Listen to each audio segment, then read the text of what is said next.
Friends, मैं अनूपुर तेजस्वी आप सभी का स्वागत करती हूँ हमारे शो डेली डोज पर। आज हम 6 अगस्त के करंट अफेयर्स पर डिस्कस करेंगे, साथ ही इसकी डिटेल जानकारी भी देंगे। दोस्तों, आज की पीडीएफ फाइल आप हमारे वीडियो के डिस्क्रिप्शन बॉक्स से डाउनलोड कर सकते हैं और डेली की पीडीएफ के लिए हमारे टेलीग्राम ग्रुप को ज्वाइन कीजिए, जिसकी लिंक हमारे वीडियो के डिस्क्रिप्शन बॉक्स पर दिया गया। तो दोस्तों, चलिए शुरू करते हैं आज 6 अगस्त के करंट अफेयर्स। तो दोस्तों, पहला क्वेश्चन है आज का हमारा। हाल ही में केंद्रीय मानव संसाधन विकास मंत्री द्वारा नींव रखे जाने से चर्चा में रहे भारतीय प्रबंधन संस्थान सिरमौर किस राज्य में स्थित है? इसका आंसर है बी आंसर सही है हमारा, हिमाचल प्रदेश में स्थित है। दोस्तों, केंद्रीय मानव संसाधन विकास मंत्री श्री रमेश पोखरियाल निशंक ने हिमाचल प्रदेश के मुख्यमंत्री श्री जयराम ठाकुर के साथ हिमाचल प्रदेश के सिरमौर में भारतीय प्रबंधन संस्थान की ऑनलाइन आधारशिला रखी। केंद्र सरकार द्वारा 2014 में आईआईएम सिरमौर सहित 7 नए आईआईएम को स्थापित करने का निर्णय लिया गया था और धौला कुआं में पूर्ण रूप से संचालित स्थायी परिसर 210 एकड़ भूमि में 1170 छात्रों के लिए परिकल्पित किया गया है।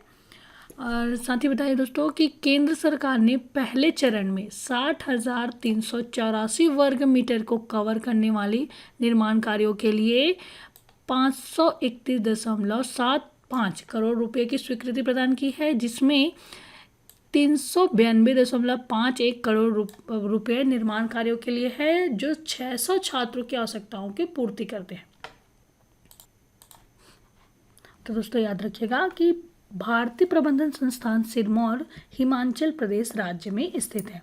ठीक है, और हिमाचल प्रदेश के बारे में बात हो रही है तो वहाँ के राज्यपाल है बंडारू दत्तात्रेय, राजधानी है ग्रीष्मकालीन राजधानी शिमला और शीतकालीन राजधानी है धर्मशाला।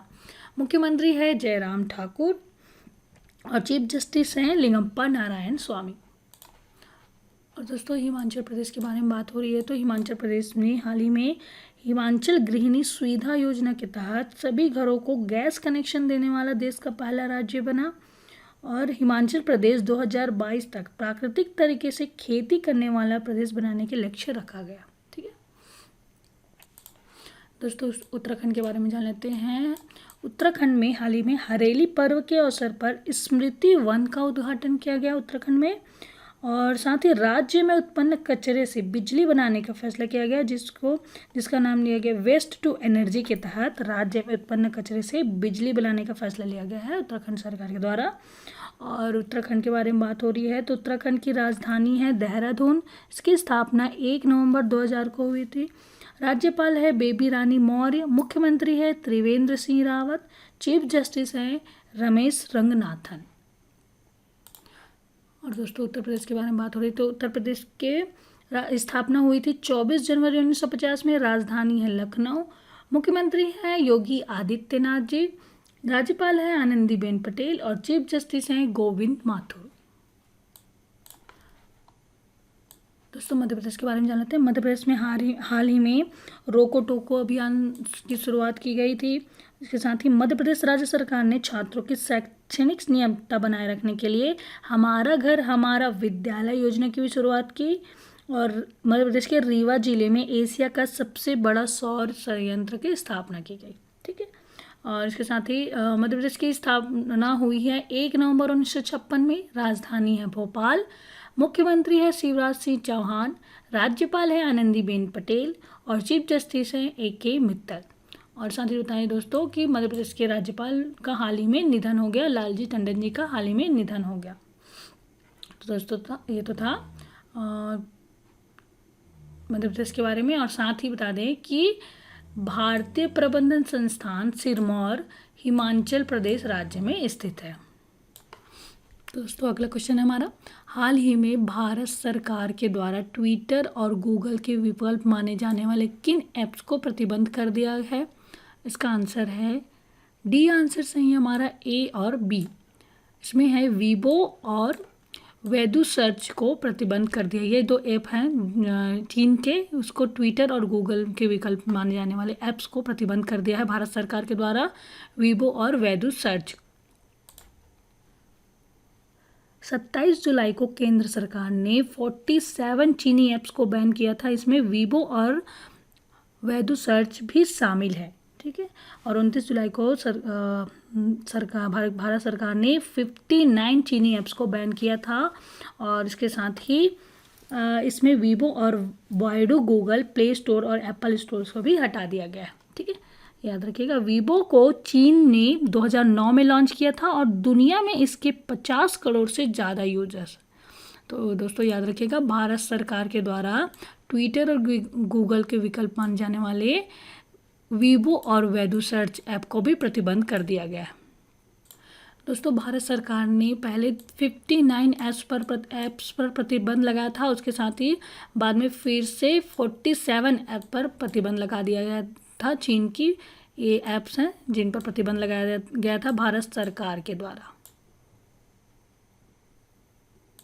और दोस्तों चीन के बारे में बात हो रही है तो चीन की मुद्रा है रेनमिनबी ट्रेंडिंग, राजधानी है बीजिंग और राष्ट्रपति है शी जिनपिंग। दोस्तों चलिए आगे बढ़ते हैं। अगला क्वेश्चन है हमारा, लेबनान की राजधानी बेरूत में किस रासायनिक पदार्थ के कारण विस्फोट हुआ? इसका आंसर है ए आंसर सही है हमारा, अमोनिया नाइट्राइट के कारण विस्फोट हुआ। लेबनान की राजधानी बेरूत में 4 अगस्त को एक बड़ा विस्फोट हुआ जिसमें बंदरगाह की एक बड़ा हिस्सा और इसमें इमारतें क्षतिग्रस्त हो गई। इसमें कम से कम 73 व्यक्तियों की मौत हो गई और 3700 लोग घायल हो गए। दोस्तों इसमें अमोनिया नाइट्राइट की वजह से, वहाँ रासायनिक पदार्थ अमोनिया नाइट्राइट की वजह से यह विस्फोट हुआ था और यह 4 अगस्त को हुआ, ठीक है दोस्तों। और इसके साथ ही लेबनान के बारे में बात हो रही है तो लेबनान की राजधानी है बेरूत, लेबनान के राष्ट्रपति हैं मिशेल आउन और लेबनान के प्रधानमंत्री है हसन दायब, करेंसी है लेबनानीज पाउंड। चलिए दोस्तों आगे बढ़ते हैं। अगला क्वेश्चन है हमारा, पाकिस्तान की शीर्ष अदालत ने कुलभूषण जाधव मामले में कितने वरिष्ठ अधिवक्ताओं को न्याय मित्र नामित किया है? इसका आंसर है सी आंसर सही है हमारा, 3। पाकिस्तान की एक शीर्ष अदालत ने कुलभूषण जाधव मामले में 3 वरिष्ठ अधिवक्ताओं को न्याय मित्र नामित किया है। और अदालत ने अपने आदेश में कहा है कि आबिद हसन मंटो, हामिद खान और पाकिस्तान के पूर्व अटॉर्नी जनरल मखदूम अली खान को कानूनी सहायता के लिए न्याय मित्र नियुक्त करते हैं। भारत ने जाधव को राजनयिक मौज न देने और मौत की सजा की चुनौती देने के लिए पाकिस्तान के खिलाफ अंतर्राष्ट्रीय न्यायालय का रुख किया था और हेग नीदरलैंड्स स्थित अंतर्राष्ट्रीय न्यायालय ने जुलाई 2019 में फैसला दिया था कि पाकिस्तान को जाधव की दोष सिद्धि व सजा की प्रभावी समीक्षा एवं पुनर्विचार करना चाहिए, ठीक है दोस्तों। तो याद रखिएगा, पाकिस्तान के एक शीर्ष अदालत ने कुलभूषण जाधव मामले में 3 वरिष्ठ अधिवक्ताओं को न्याय मित्र नामित किया था और वे 3 वरिष्ठ अधिवक्ता हैं। उनका नाम है आबिद हसन मंटो, हामिद खान और मखदूम अली खान, ठीक है। उसके साथ ही पाकिस्तान के बारे में बात हो रही है तो पाकिस्तान की राजधानी है इस्लामाबाद, मुद्रा है पाकिस्तानी रुपीस और प्रधानमंत्री है इमरान खान। अगला क्वेश्चन दोस्तों, केंद्र सरकार द्वारा जारी आंकड़ों के अनुसार जनधन बैंक खातों की संख्या कितनी हो गई है? इसका आंसर है ए आंसर सही हमारा, 40 करोड़ रुपए।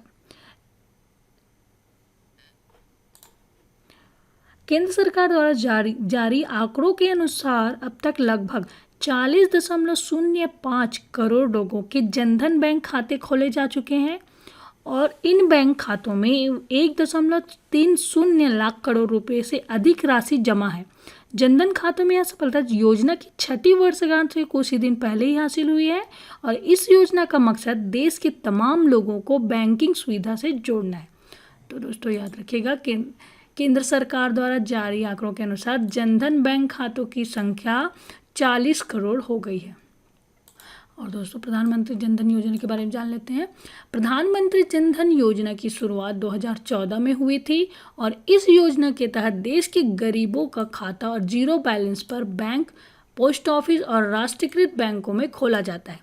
जिन खातों से आधार कार्ड लिंक होगा उन्हें 6 महीने बाद ओवरड्राफ्ट सुविधा और 2 लाख रुपए की दुर्घटना बीमा कवर, लाइफ कवर के साथ सुविधा दी जाती है, ठीक है दोस्तों, तो याद रखिएगा प्रधानमंत्री जन धन योजना की शुरुआत कब हुई थी? 2014 में। चलिए दोस्तों आगे बढ़ते हैं। अगला क्वेश्चन हमारा, HDFC बैंक के अगले CEO के रूप में निम्न में से किससे नियुक्त किया गया है? इसका आंसर है सी आंसर सही हमारा, शशिधर जगदीशन को HDFC बैंक के अगले CEO के रूप में नियुक्त किया गया है और शशिधर जगदीशन आदित्य पुरी की जगह लेंगे। और साथ ही बता दें, जगदीशन बैंक के अतिरिक्त निदेशक के साथ वित्त और मानव संसाधन के प्रमुख हैं। वे बैंक के साथ साल 1996 से जुड़े हुए। ठीक है दोस्तों, तो HDFC बैंक के अगले CEO होंगे शशिधर जगदीशन और वे आदित्य पुरी की जगह लेंगे। ठीक है दोस्तों, और HDFC के बारे में बात हो रही है तो HDFC बैंक का हेडक्वार्टर है मुंबई और टैगलाइन है वी अंडरस्टैंड योर वर्ड। और दोस्तों साथ ही बता दें, संदीप बख्शी ICICI बैंक के CEO हैं और रजनीश कुमार जी SBI चेयरपर्सन हैं, SBI बैंक के चेयरपर्सन है स्टेट बैंक ऑफ इंडिया के। ठीक है, और SS Mallikarjun Rao Punjab national bank के CEO हैं। ठीक है दोस्तों, तो इन चीज़ों को भी याद रखिएगा। और HDFC बैंक के अगले CEO कौन है? शशिधर जगदीशन, और उन्होंने किनका स्थान लिया? आदित्य पुरी का। अगला क्वेश्चन है दोस्तों, हाल ही में किस निजी क्षेत्र के बैंक ने automated voice assistant Axaa launch किया है?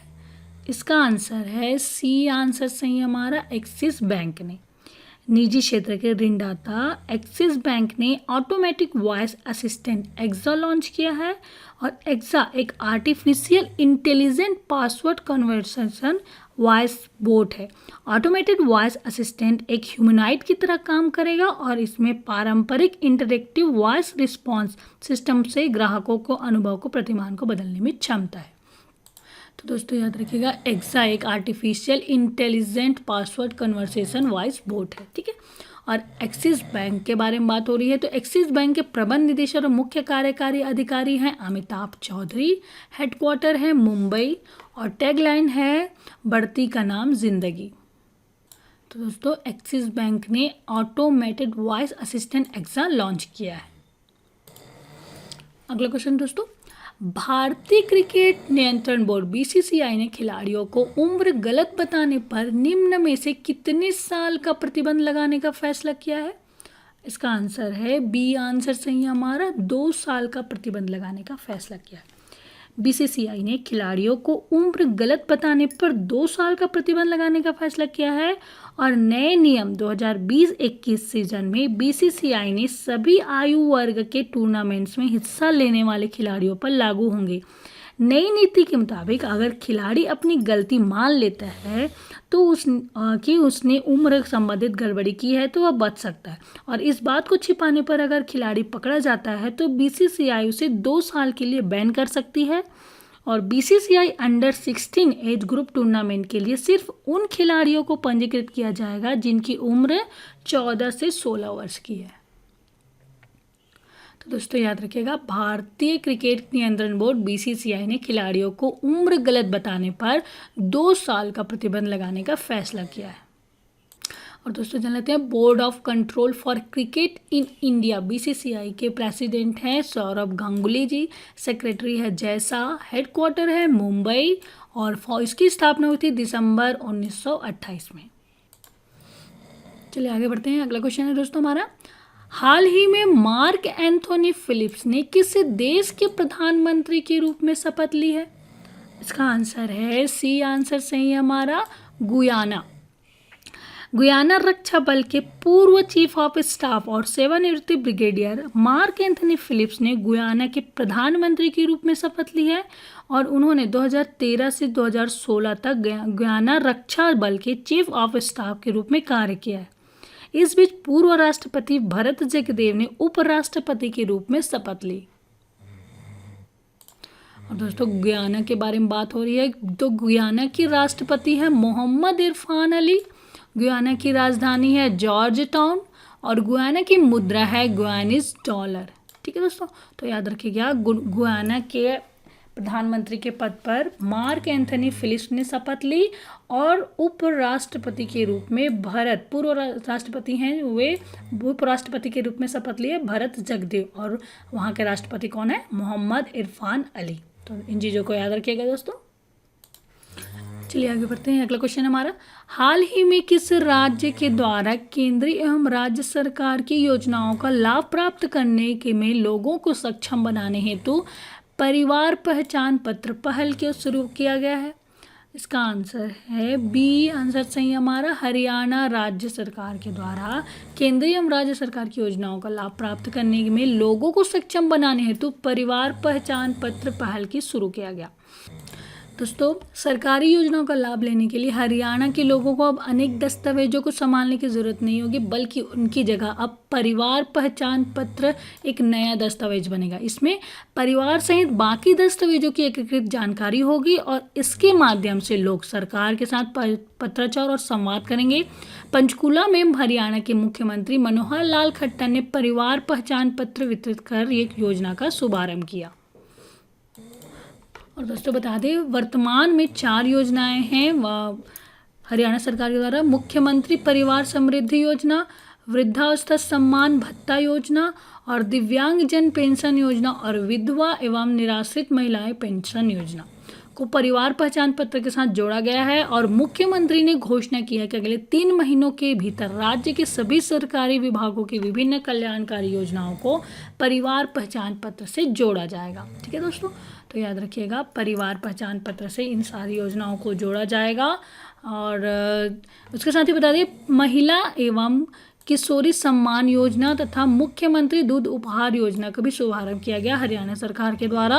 और महिला एवं किशोरी सम्मान योजना के तहत 10 से 45 वर्ष की आयु की महिला और किशोरियों को सैनिटरी पैड मुफ्त में बांटा जाएगा। और उसके साथ ही मुख्यमंत्री दूध उपहार योजना के अंतर्गत आंगनबाड़ी केंद्रों से गर्भवती महिलाओं को और 6 माह तक के बच्चों को दूध का वितरण किया जाएगा आंगनबाड़ी केंद्रों के द्वारा। ठीक है दोस्तों, तो इन चीज़ों को भी याद रखिएगा हरियाणा सरकार के बारे में। अब दोस्तों, हरियाणा के बारे में बात हो रही है तो हरियाणा में हाल ही में पंचायती चुनाव में महिलाओं को 50% आरक्षण प्रदान करने वाले विधेयक पेश करने वाली है।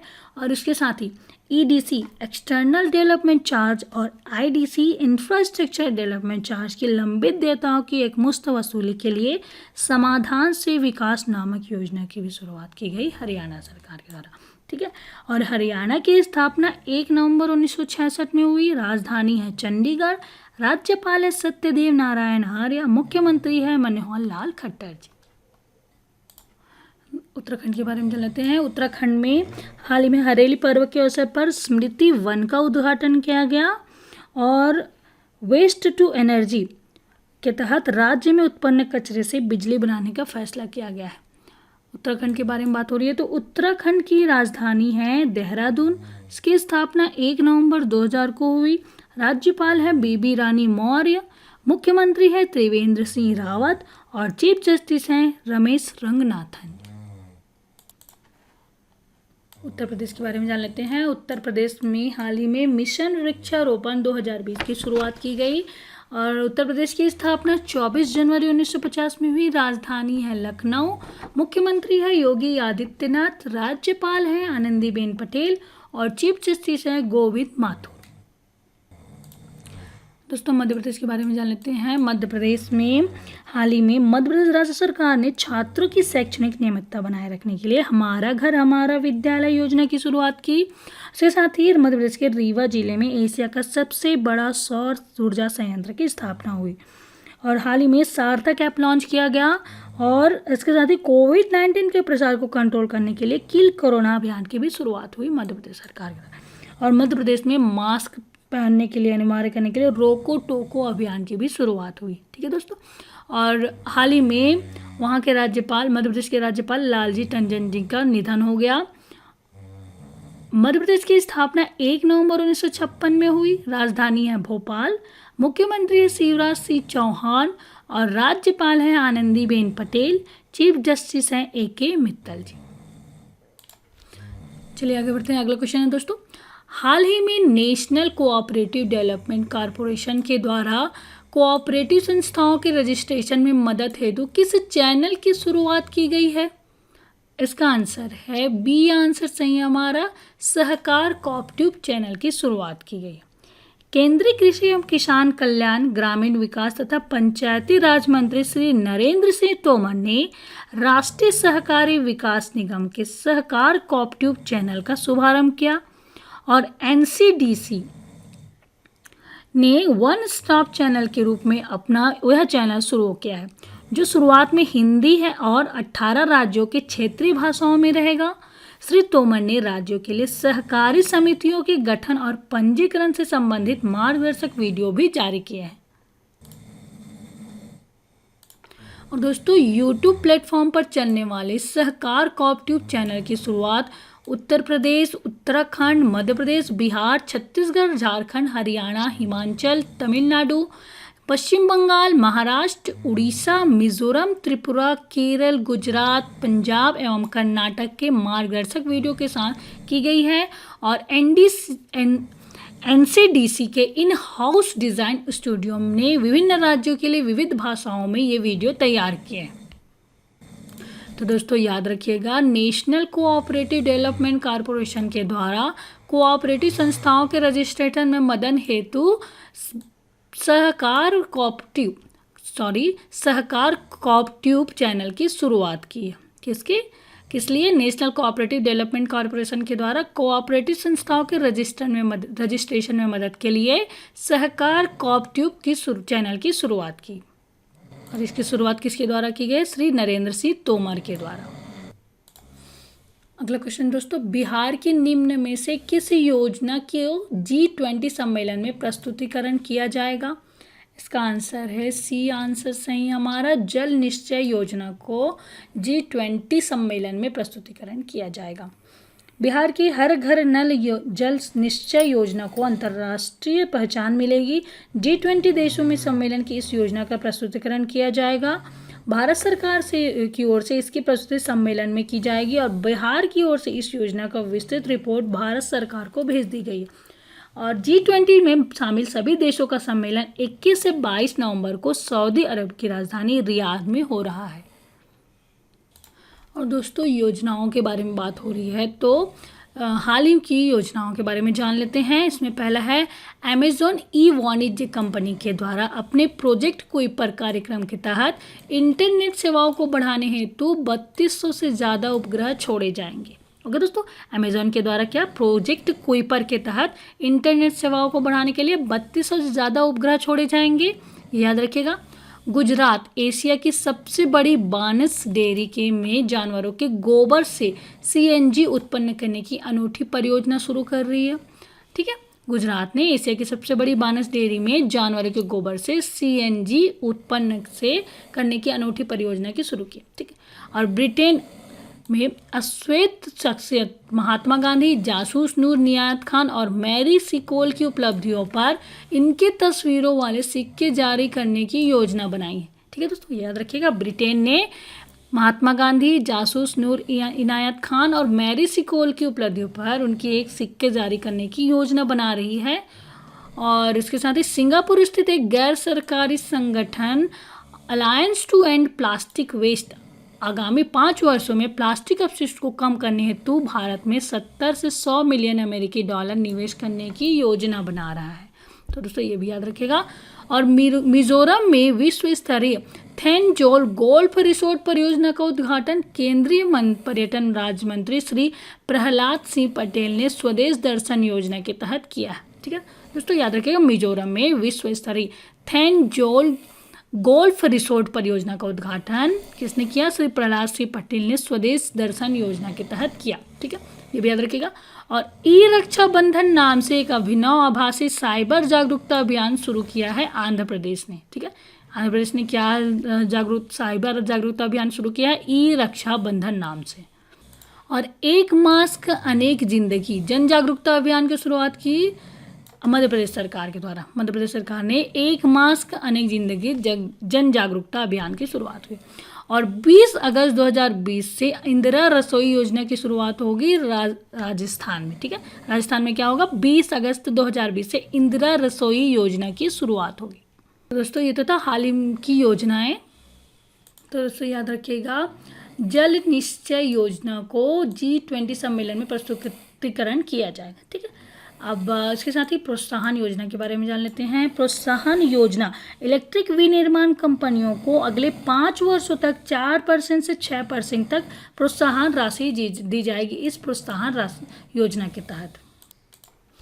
अगला क्वेश्चन दोस्तों, हाल ही में जारी हुई फ्यूचर ब्रांड इंडेक्स 2020 में किस कंपनी को दुनिया के शीर्ष ब्रांड के रूप में रैंकिंग मिली?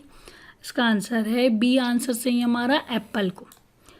फ्यूचर ब्रांड इंडेक्स 2020 में सबसे बड़े ब्रांड के तौर पर अमेरिका की दिग्गज टेक कंपनी एप्पल को जगह मिली है और देश की सबसे मूल्यवान कंपनी रिलायंस इंडस्ट्री को दूसरे सबसे बड़े ब्रांड के तौर पर जगह मिली।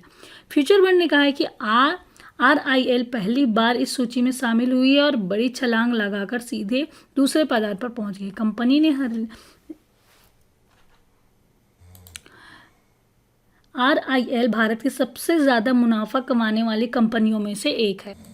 और उसके साथ ही दोस्तों सैमसंग तीसरे स्थान पर है। उसके बाद एनवीडिया, मोटिया, नाइक, माइक्रोसॉफ्ट, ASML, पेपल और नेटफ्लिक्स का नंबर है। ठीक है, फ्यूचर ब्रांड इंडेक्स एक ग्लोबल परसेप्शन स्टडी है जो मार्केट कैप के हिसाब से PwC की ग्लोबल टॉप 100 कंपनियों को परसेप्शन के हिसाब से रैंकिंग देती है। PwC की 2020 की लिस्ट में रिलायंस 91वें नंबर पर है और फ्यूचर ब्रांड इंडेक्स में इस साल कुल 15 नई कंपनियां शामिल हुई जिसमें से 7 टॉप 20 में जगह बनाने में सफल रही। तो दोस्तों याद रखिएगा, फ्यूचर ब्रांड इंडेक्स 2020 में एप्पल कंपनी को दुनिया के सबसे शीर्ष ब्रांड के रूप में रैंकिंग मिली है और दूसरे स्थान पर है रिलायंस, तीसरे स्थान पर है सैमसंग। अगला क्वेश्चन दोस्तों, हाल ही में महाराष्ट्र के किस पूर्व मुख्यमंत्री और वरिष्ठ कांग्रेस नेता का 89 वर्ष की आयु में निधन हो गया? उनका नाम है, ए आंसर सही है हमारा शिवाजीराव पाटिल निलंगेकर। शिवाजी पाटिल निलंगेकर जी का हाल ही में निधन हो गया और मराठावाड़ा क्षेत्र के लातूर से वरिष्ठ कांग्रेस नेता निलंगेकर जून 1985 से मार्च 1986 तक राज्य के मुख्यमंत्री रहे। ठीक है, तो दोस्तों ये याद रखिएगा, शिवाजी राव पाटिल निलंगेकर जी का हाल ही में निधन हो गया। और लास्ट क्वेश्चन दोस्तों, प्रमुख उत्तरी आयरलैंड के राजनेता और पूर्व नोबेल पुरस्कार विजेता जॉन ह्यूम का निधन हो गया। उन्हें किस क्षेत्र में नोबेल पुरस्कार से सम्मानित किया गया था? इसका आंसर है डी, आंसर सही हमारा शांति के नोबेल पुरस्कार से सम्मानित किया गया था।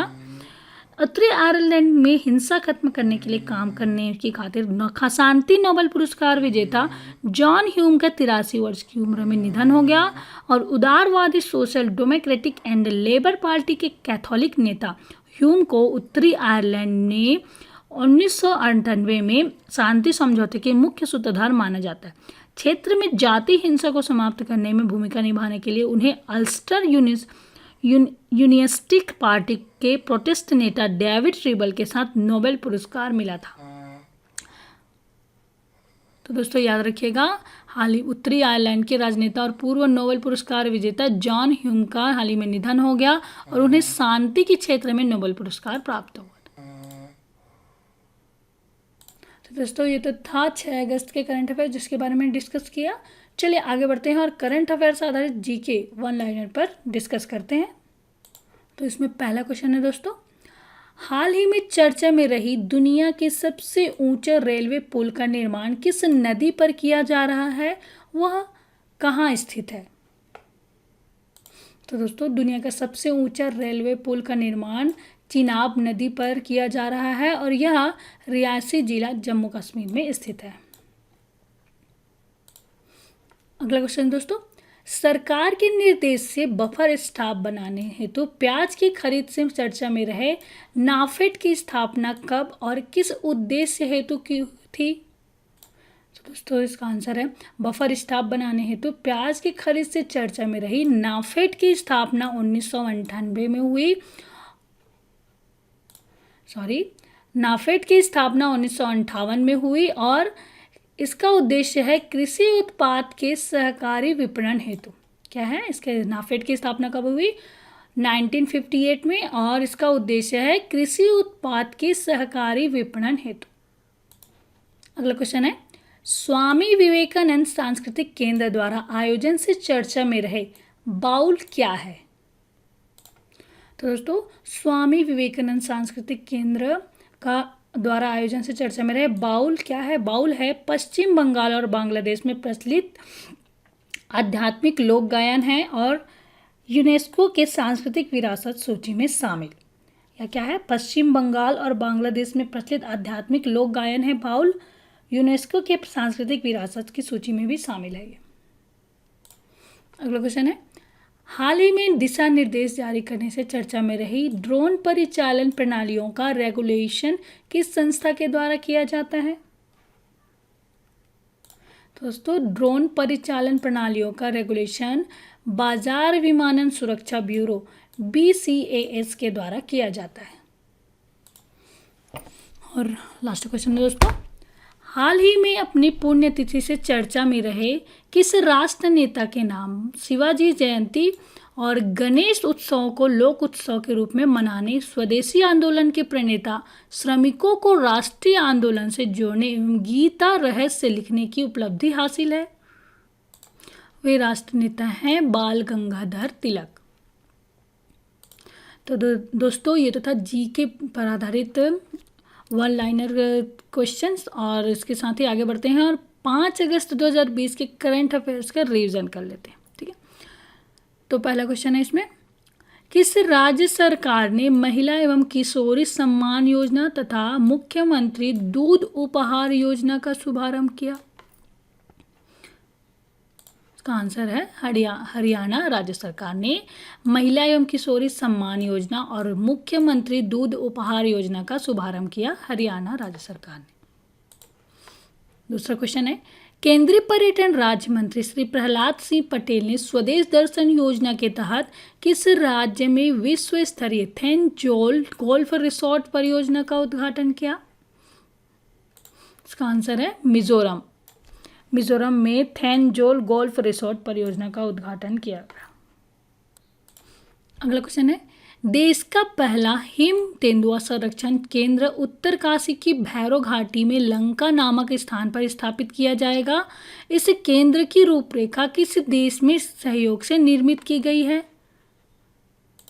इसका आंसर है नीदरलैंड के सहयोग से इसकी रूपरेखा तैयार की गई है। देश का पहला हिम तेंदुआ संरक्षण केंद्र उत्तरकाशी की भैरव घाटी के में लंका नामक स्थान पर स्थापित किया जाएगा और इस केंद्र की जो डिज़ाइन है उसको नीदरलैंड के सहयोग से बनाया गया है। अगला क्वेश्चन है हाल ही में किस राज्य सरकार ने ई रक्षा बंधन नाम से एक अभिनव आभासी साइबर जागरूकता कार्यक्रम की शुरुआत किया? इसका आंसर है आंध्र प्रदेश राज्य सरकार ने ई रक्षा बंधन नाम से एक अभिनव आभासी साइबर जागरूकता अभियान की शुरुआत की। अगला क्वेश्चन है बिहार के मुख्यमंत्री नीतीश कुमार ने सियासत में साधना शीर्षक से एक पुस्तक जारी की है। इस पुस्तक के लेखक हैं विजय कुमार चौधरी। सियासत में साधना शीर्षक एक पुस्तक जारी किया है बिहार के मुख्यमंत्री नीतीश कुमार ने। उस पुस्तक के लेखक हैं विजय कुमार चौधरी। अगला क्वेश्चन है 2 अगस्त 2020 को संपन्न formula 1 car race British grand prix 2020 का खिताब किसने जीता? लुइस हैमिल्टन ने जीता। 2 अगस्त 2020 को संपन्न हुई formula 1 car race British grand prix 2020 का खिताब लुइस हैमिल्टन ने जीता। अगला क्वेश्चन है हाल ही में कमल रानी वरुण का निधन हो गया, वह किस राज्य के कैबिनेट मंत्री थी? इसका आंसर है वह उत्तर प्रदेश राज्य की कैबिनेट मंत्री थी कमल रानी वरुण, जिनका हाल ही में निधन हो गया। अगला क्वेश्चन है हाल ही में किसने अखिल भारतीय रेडियो में के समाचार सेवा प्रभाग में महानिदेशक का पदभार संभाला? अखिल भारतीय रेडियो के समाचार सेवा प्रभाग के महानिदेशक का पदभार संभाले हैं जगदीप भटनागर ने। अगला क्वेश्चन है, हाल ही में किस राज्य सरकार ने एक मास्क अनेक जिंदगी जन जागरूकता अभियान की शुरुआत की? मध्य प्रदेश राज्य सरकार ने एक मास्क अनेक जिंदगी जन जागरूकता अभियान की शुरुआत की। राजस्थान सरकार ने हाल ही में अति पिछड़ा वर्ग को राजस्थान न्यायिक सेवा में कितने प्रतिशत आरक्षण देने की मंजूरी दी है? 5% आरक्षण देने की मंजूरी दी है। अगला क्वेश्चन है, हाल ही में किस राज्य सरकार ने संजीवन नाम से एक मोबाइल ऐप लॉन्च किया? बिहार राज्य सरकार ने संजीवन नाम से एक मोबाइल ऐप लॉन्च किया। कौन सा राष्ट्र परमाणु ऊर्जा का उत्पादन करने वाला अरब दुनिया का पहला देश बन गया है? संयुक्त अरब अमीरात दुनिया का राष्ट्र संयुक्त अरब अमीरात परमाणु ऊर्जा उत्पादन करने वाला अरब दुनिया का पहला देश बन गया है। अमेरिकी राष्ट्रपति डोनाल्ड ट्रंप ने किस वीजा के उपयोग को प्रतिबंधित करने के लिए एक कार्यकारी आदेश पर हस्ताक्षर किए हैं? इसका आंसर है H1B पर। अगला क्वेश्चन है, विश्व संस्कृत दिवस 2020 किस दिन मनाया गया? इसका आंसर है 3 अगस्त को विश्व संस्कृत दिवस 2020 मनाया गया। और लास्ट क्वेश्चन है, आंध्र प्रदेश के राज्यपाल विश्वभूषण हरिश्चंद्र ने आंध्र प्रदेश की 3 राजधानियों से संबंधित विधेयक को मंजूरी प्रदान कर दी और इस विधेयक के अनुसार आंध्र प्रदेश की न्यायिक राजधानी कहाँ स्थापित की जाएगी? आंध्र प्रदेश की न्यायिक राजधानी कुर्नूल में स्थापित की जाएगी। तो दोस्तों ये तो था 5 अगस्त की करंट अफेयर्स का रिवीजन जिसके बारे में हमने डिस्कस किया। तो दोस्तों आज हमने 6 अगस्त करंट अफेयर्स पर डिस्कस किया। आज का वीडियो कैसा लगा प्लीज़ हमें कमेंट करके बताइए। अच्छा लगे तो लाइक कीजिए और ज़्यादा से ज़्यादा अपने दोस्तों को शेयर कीजिए। दोस्तों अभी तक आपने हमारे चैनल को सब्सक्राइब नहीं किया है तो प्लीज़ सब्सक्राइब कीजिए और डेली की नोटिफिकेशन के लिए बेल आइकॉन को प्रेस कीजिए। तो दोस्तों कल फिर मिलते हैं एक नए वीडियो के साथ, तब तक के लिए good day, bye, thank you.